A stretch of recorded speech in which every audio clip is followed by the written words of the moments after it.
What's happening, YTBC? I thought I'd just make a quick video just to, give my opinion on this front cover of the Ring magazine with Ronda Rousey as the main feature on the front cover of the actual magazine itself. And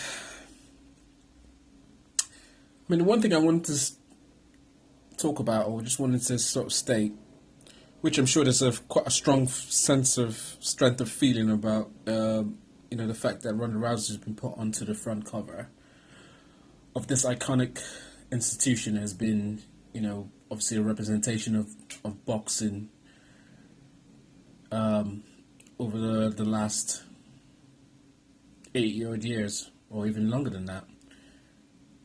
And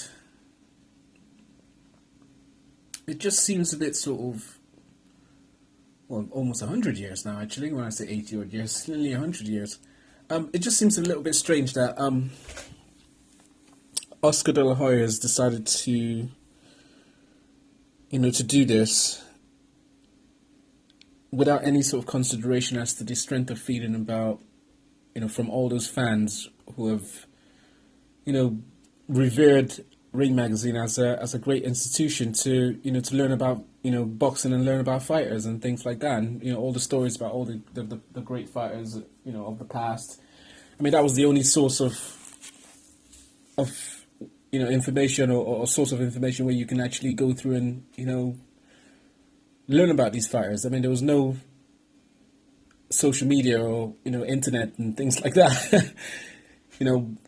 When you wanted to get some information on fights and certain fighters, you would go through Ring magazine, and obviously those who are much more experienced than I am, and those who are sort of hardcore aficionados of boxing in the 80s and the 70s would this was their main source. And I'm not sure Oscar De La Hoya actually understands the strength of feeling before this particular decision was made. I mean, my first initial thought is, why did he actually decide to put Ronda Rousey on the front cover? It's obviously a business move. That's quite plain to see. He probably feels that he wanted to diversify the audience to attract a new audience, thereby blurring the lines of boxing and mixed martial arts, MMA. The problem with doing that is the fact that you're going to. I mean, if it's. I mean, as I understand, his publication was struggling financially, and he probably thought that he can, get a different audience or try and increase the viewership of his magazine. Getting in a different audience might be able to revive this institution. But in doing that, I'm not sure, and I'm pretty certain that the strength of feeling, obviously, that the backlash has actually been made aware to those who are in charge of the magazine themselves. I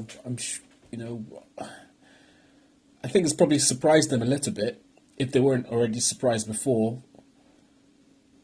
But now the magazine itself is going to be in a situation where it's already struggling, and I'm afraid, in my personal opinion, I just think the magazine is going to die, which is a shame, obviously, because it's iconic,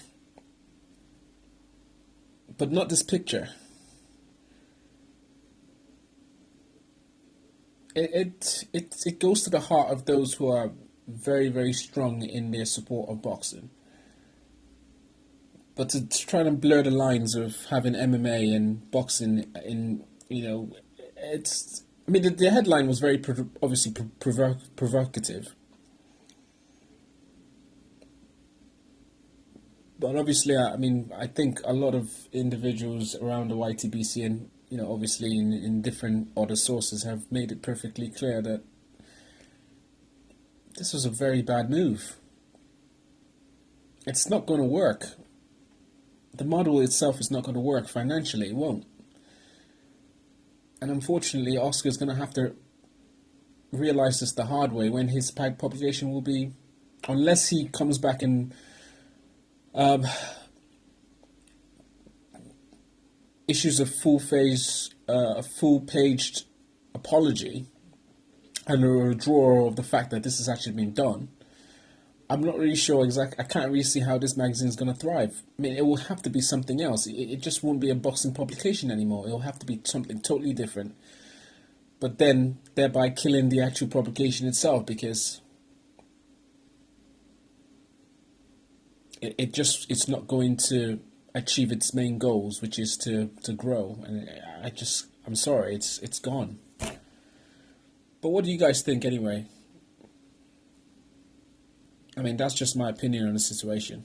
I just think it's a shame that Ring Magazine is now obsolete. Peace.